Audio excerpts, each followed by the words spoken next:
নোয়াখালীবাসী, এই যে আপনাদের করিম বাজার দেখেন, আজকে নদীর গর্ভে বিলীন হয়ে গেছে করিম বাজারটি।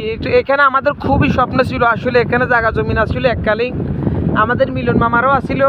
তো এই যে দেখতে পাচ্ছেন করিম বাজারে, এই যে দেখতে পাচ্ছেন এখানে একটা খাল ছিল, আজকে সব নদীতে চলে যায়। আমি যদি একটু আপনাদেরকে দেখাই, এটা হলো যে রাস্তা, ওইটা আর কি দরজ বাজার থেকে পূর্ব দিকে এটা, আর যে ওইটা হলো যে আপনার করিম বাজারের মাঝখানে উত্তর দিকে যেটা গেছিল ওইটা। আচ্ছা যাই হোক, করিম বাজারের দৃশ্যটা তো আপনাদেরকে দেখাইছি। আচ্ছা প্রিয় দর্শকেরা, একটু ভাই বলেন তো, এটা কি আসলে কি করিম বাজার? করিম বাজার ভাঙে গেছে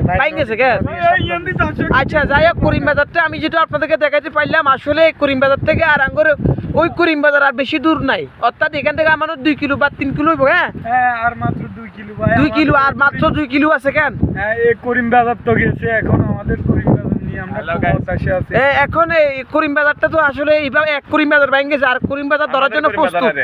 আর অবশ্যই ভাই আপনার এই ভিডিওটি একটু অবশ্যই বেশি বেশি শেয়ার করবেন। করিম বাজারের দৃশ্যটা আপনাদেরকে দেখালাম, এখানে মসজিদ, ওই যে ওখানে একটা স্কুল ছিল বড়, সব কিছু আজকে মেঘনার বুকে বিলীন হয়ে যায়।